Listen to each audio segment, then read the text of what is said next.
சுதந்திரம் அடைஞ்சு 78 ஆண்டுகள் ஆகியும் இன்றைக்கும் தமிழ்நாடு முழுக்க மனைப்பட்டாவுக்காக இயங்குகின்ற நிலை இருக்கின்றது. இது சுதந்திர இந்தியாவுக்கே ஒரு அவமானமான ஒரு செய்தி. மண்ணின் மைந்தர்கள், பூர்வீக குடிகள் இன்னும் பட்டா கேட்டு ஏந்துவது என்பது ஒரு மிக மோசமான சூழல் தான். ஆகவேதான் மாண்புமிகு முதல்வர் அவர்களும் நேற்றைக்கு எங்களுடைய துறை சார்ந்த அந்த ரிவ்யூ கூட்டத்தில் இது குறித்து நான் விளக்கி பேசினோம். சமூக நீதித்துறை மாத்திருக்கீங்க, தேடி வேட்பாளர் சமூக நீதி, அந்த சமூக நீதித்துறை மாத்திரதுனால என்ன அட்வான்டேஜ் சார்?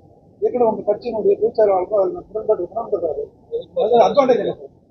இல்லை, அட்வான்டேஜ் இல்லை. சமூக நீதி தொடர்பாக முன்னெடுக்கின்ற ஒரு அரசு இதை முன்னெடுத்திருக்கிறது. இது தொடர்பான நிலைப்பாடு, இது தொடர்பாக செயல்படுத்துவது தொடர்பாக எங்களுடைய தலைவர் எழுச்சி தமிழர் அவர்கள் இந்த சமூக நீதி தொடர்பான அந்த விவாதத்தை அவர் அறிவிப்பார். நான் இந்த சமூக நீதித்துறை அமைச்சராக இருப்பதனால சமூக நீதித்துறை தொடர்பாக நாம் இந்த அது தொடர்பான இதை மட்டும் நாம் பேசணும். செக்ரட்டரி அந்த அவர் தான் முன்மொழிஞ்சிருக்கிறாரு, அதுதான் நீங்கள் ஒழிப்பதாக சொல்கிறாங்க. இல்லைங்க, நான் துறை சார்ந்து நம்ம பேசுகிறோம். அது ஒரு அரசியல் ரீதியாக எங்கள் தலைவர் அறிவிப்பாங்க, அதை சொல்லுவாங்க. அதனால் இப்போ இந்த டிபார்ட்மெண்ட்டில் நம்ம அது தொடர்பான ரிவ்யூ மீட்டிங்கு அதிகாரிகள் இருக்கிறாங்க. அதை பொலிட்டிக்கல் வேணான்னு நான் சொல்கிறேன். சார், இப்போ கள்ளக்குறிச்சி மாவட்டம் மட்டும் இல்லாமல் தமிழகம் முழுவதும் டாக்டர்கள் லோன் கேட்டு அப்ளை பண்ணாங்கன்னா 90% மனுக்கள் வங்கிகள் லோன் தராமல் நிர்வாகிகள், அதுக்கு என்ன மாதிரி நடவடிக்கை? இப்போ அது குறித்து தான் இன்னைக்கு பேசணும்.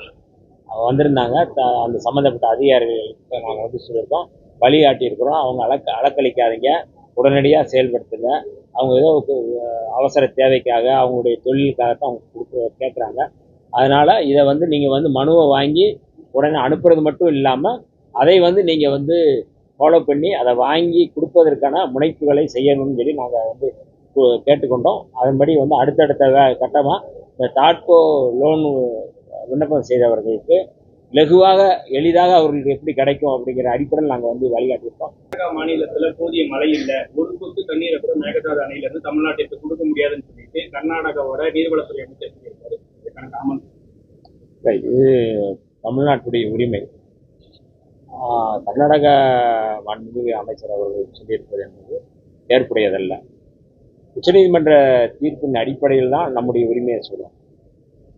குறிப்பாக உச்சநீதிமன்றம் வழிகாட்டியிருக்கின்ற அந்த வழிகாட்டுதல், அந்த தீர்ப்பு என்பது மேலே நீங்கள் எந்த விதமான கட்டுமானங்கள் கட்டினாலும் கீழே இருக்கிற நிலம் உள்ளவர்களுக்கு அல்லது அந்த மாநிலத்தை சம்மந்தப்பட்டவர்கிட்ட நீங்கள் அனுமதி பெற்று தான் கட்டணம் சொல்லிட்டு உச்சநீதிமன்றம் வழிகாட்டியிருக்கிறது. ஆகவே இப்படி பேசுவது என்பது நீதிமன்றத்திற்கு எதிரானது. அவர் பேசியிருப்பது நீதிமன்றத்துக்கு எதிரானது.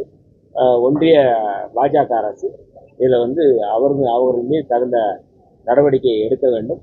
ஏன்னா இது மாநில உரிமை சம்மந்தப்பட்டது மட்டுமல்லாது நீதிமன்றத்துக்கு எதிராக அவங்க பேசியிருக்கிறாங்க அப்படிங்கிறாங்க.